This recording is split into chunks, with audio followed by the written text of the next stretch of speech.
All right, this is how to drive CMP. It's 2.27 miles, 14 turns.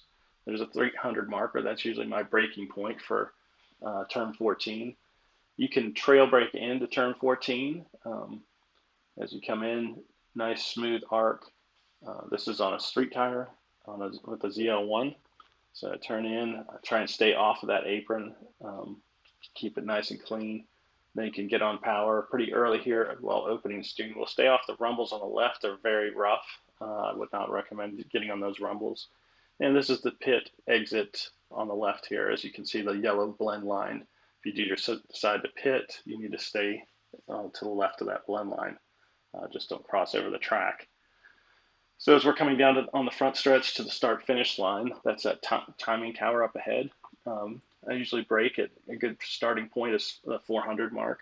That timing tower is like 3.25. If you're on a really hot lap, 350 to 3.25 is good. But I would recommend braking at 400 to start. And the deepest braking point you'll go to is 325 there. You can trail brake in if you do decide to brake later at that 350 or 325. As you can see, there's a little bit of trail braking coming in. I would stay off of this apron here. Now on the exit, you want to open the wheel as soon as you possibly can. Just see how I go kind of like a straight line from here. Don't arc back to the left. Just go this nice straight line and then turn back in. Reduce throttle over this apron. You're going to get on that apron, but you have to reduce throttle to about 50% or less. And we're going to stay and we're going to lift early here. You can decide to touch the brake a little bit if you would like right there, just to keep the speeds under 70 miles an hour on the entry here. Stay off of this apron here. It's not ideal to hit it like I just did right there, but this turn 3 is one of those more treacherous turns, and that would stay off the apron on the right side. The aprons are not friendly at CMP.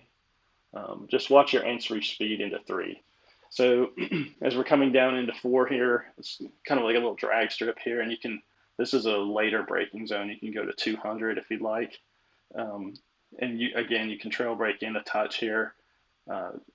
You brake and then it's kind of a later turn in. So I'd brake at 200, turn in at 150, and then come and touch this apron with the left tires. And then as soon as you get off that apron, open the wheels to a straight, and then you can, there's a slight acceleration point, and then right back to brakes, and then back on this apron. So then now coming in here, this is one of the slower parts of the track. It's called the carousel. As you can see, you swing out into 6 and then getting the angle here, staying out about a car width. About 2/3 away from the side of the track is where you want to be. As you can see, I'm just have that nice turn in, and then you start feeding the throttle exiting 7 here, but stay off that apron on the right. And then you want to roll the power, nice smooth consistency. The carousel is all about timing with the throttle. You kind of have to build the throttle through there. So then we're coming down from 7 to 8 here. Stay on the left side of the track. There's a slight bend down here. It's downhill. A good braking point is 400 for down here. Usually if you're braking really deep, you can go to 350, but usually with the ZL1, 400 is where you want to be at as it's downhill.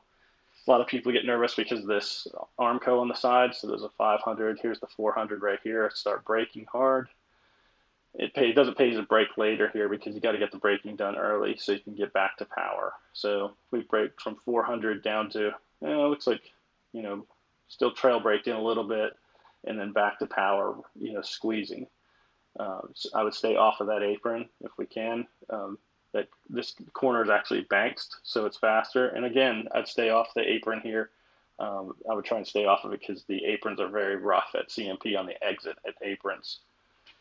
So now we're coming from turn 8 towards the kink. The 2 turns that are most treacherous on this track is turn 3. Got to watch the entry speed and also the kink. As you're coming into the kink, you're going to accelerate, and then we're going to brake in a straight line, and then you got to try and be on some sort of power going through the kink. You do not want to trail brake into the kink. That is the worst thing you can do.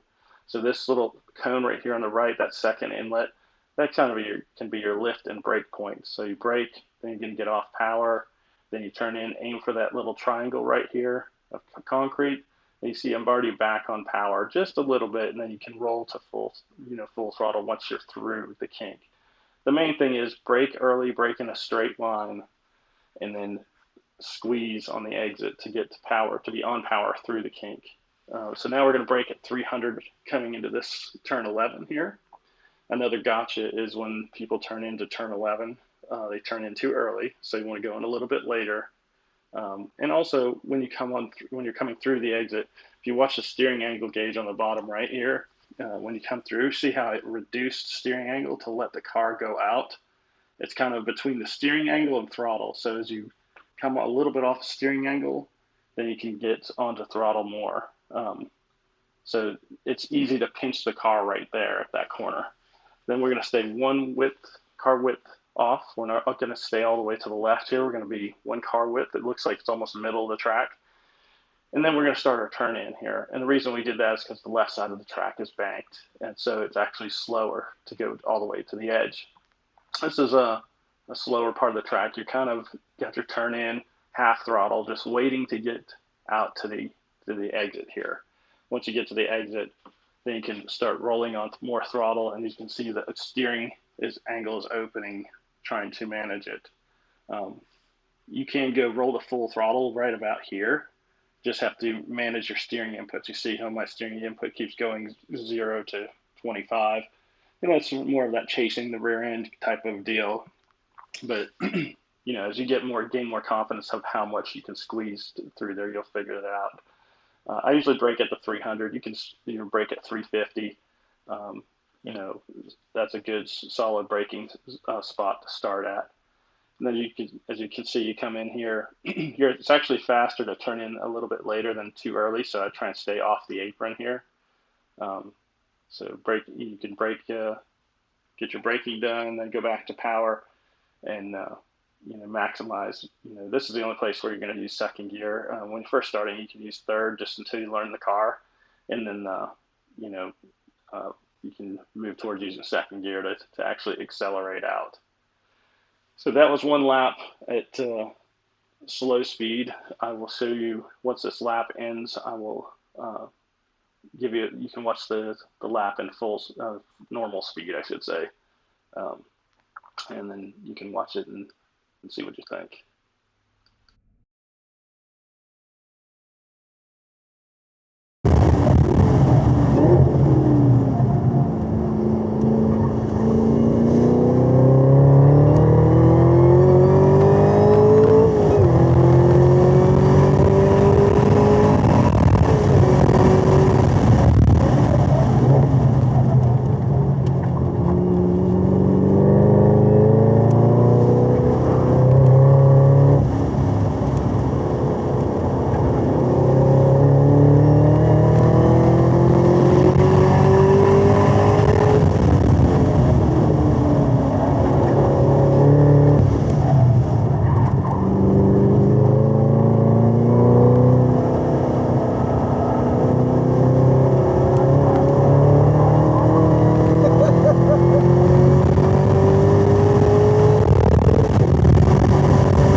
Woo! Good recovery.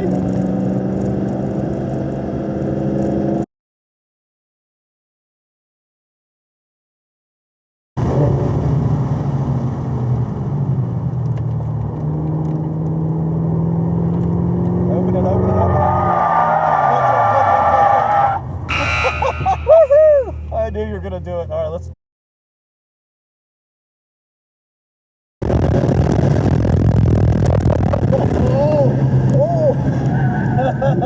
We made it! We made it! Damn!